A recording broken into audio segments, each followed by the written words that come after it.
Now to get started with Redux in this React application, I will create a new folder in the source folder and I'll name it store. This is not something you have to do, it's just a common convention to store your Redux related code files in a store folder in the source folder. And in there, I'll just create an index.js file. This file name is also up to you, into which I'll put my Redux logic here. Now in there, in the end, for the moment, want to repeat what we did before already.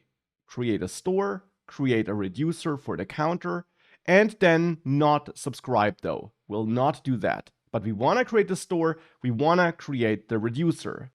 And that's of course also a great practice for you. Without looking at the last lectures, try to create that store on your own and try to create that reducer for the counter, which has an increment and decrement action which is supported. So basically what we did before, without looking at those lectures. Try to do this on your own first. We'll do it together after a short pause, which you can use to pause the video. Were you successful? Let's try it together. We want to create a new store, and for that we need to import something from Redux. Now, since we're back in React, our import statements again look like this now. And here we can import Redux from Redux, or we can also pull out specific things from the Redux library with this import syntax. And we can then, for example, import the create store function. Now, once that's imported, we can call it to create a new store and store that store in a, store constant. Now, you did learn that create store wants a pointer at a reducer function as a parameter. So I'll set up my counter reducer here, and that then is a function which gets the existing state as a first argument, and then the action that was dispatched as a second argument. Now we can give this state a default value so that when the reducer is executed for the first time, we have an initial state. And here I'll stick to the exact same state we used before, counter set to 0 in an object.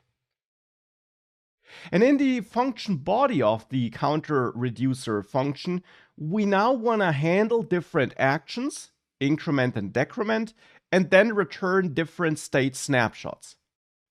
So here we can check if action type is equal to increment, in which case I want to return a new object where the counter is set equal to state counter plus 1. Else I check if action type is equal to decrement, in which case I want to return an object where the counter is set to state counter minus 1. Or if we make it into neither of these if statements, I'll return the unchanged state. So the state which I get here, I return that without any changes in that case. So now we can use this counter reducer function and point at that function here in our store when we call create store. This now creates our Redux store. Now previously, we did now subscribe here and dispatch from inside this file, and that's now not what we want to do here. Instead, now I want to connect my React app to this Redux store so that the components of that app can dispatch and listen. And that's now the new part. For this, I'll start by exporting this store, which we created here, as the default export of this file, so that we can use it outside of this index.js file. And now I want to connect my React application to that store.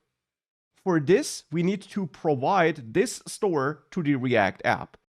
And since, remember, we only have one Redux store, we only need to provide our store once, the only store we have. The question just is, what does provide mean?